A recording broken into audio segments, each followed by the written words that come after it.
good morning. While doing any kind of project, we are coming across data, and most of the time in statistics, we are coming across normal distribution. Now, in statistics, we are using our software for doing statistical analysis, and I am going to demonstrate on how to find the probabilities related to normal distribution using our software. Anybody, not only statistician, by learning this command can use our software to find the probabilities related to normal distribution. Now in R, there are basic 4 commands like rnorm, dnorm, pnorm and qnorm. R is for drawing a random sample from that particular distribution, and norm is for normal distribution. So if you want to draw a random sample from binomial distribution, you can use R binom. If you want to draw random sample from Poisson distribution, you can use R Poisson. Just you have to replace the name of the distribution, otherwise the commands are same. So basically, for drawing a random sample from normal distribution, the command is rnorm, and in bracket we have to write the sample size which we want to generate and the parameters of the distribution. Like for normal distribution, the parameters are mean and standard deviation. Now to calculate the probability at any point, so for continuous distribution, probability at any point is 0. So what basically dnorm gives in R is it calculates the height of the curve, normal curve at a particular point x. So the command for it is dnorm x, where you want the height of the curve and parameters of the distribution, that is mean and standard deviation. Now to calculate CDF, that is cumulative distribution function, the command is pdf, the point at which you want to pnorm, the point at which you want to calculate CDF, and then parameters of the distribution, and qnorm is for finding the quantile of the normal distribution. Now for example, if I want to generate random sample of say size 5 from normal distribution, standard normal distribution, that is with mean 0 and variance 1, then no need to specify the parameters of the distribution. If we just write rnorm 5, then it gives me a random sample of size 5 from standard normal distribution.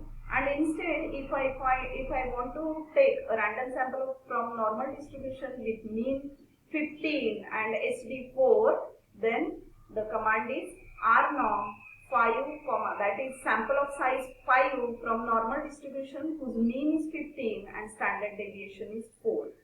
Now dnorm 4 gives height of the normal distribution, standard normal distribution curve at the point 0, whereas dnorm 0, 4, 10 gives height of normal distribution curve at the point 0, but the normal distribution whose mean is 4 and SD is 10. So these are few examples to use the commands and find out the required things using R in case of normal distribution. Now suppose I want to draw a curve of normal distribution, then the required commands are for which values of x you want the curve. Accordingly I have specified I want to take the values of x from -20 to 20 and the increment is by 0.1, and the only command I require to give is dnorm of x and plot x comma y. You can see the corresponding normal distribution curve in a window over there.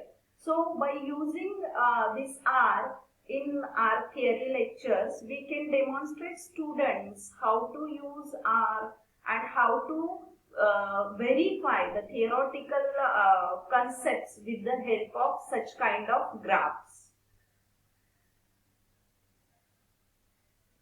So if I increase the scale, you can see how the curve changes. That is what actually we require to show to the students what happens when mean changes, SD changes, how the shape of the graph changes. Actually, Till now we were just telling them orally, but now with the help of these facilities like screen sharing and using R, we can actually demonstrate to the students how the theoretical concepts are verified with the help of such kind of graphs.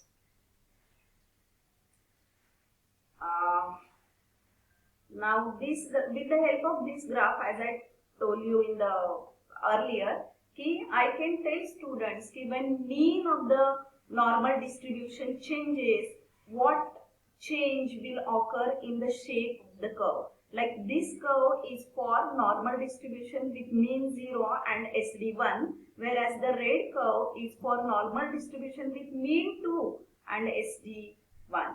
So see the change in the curve. Here the peak is at 0.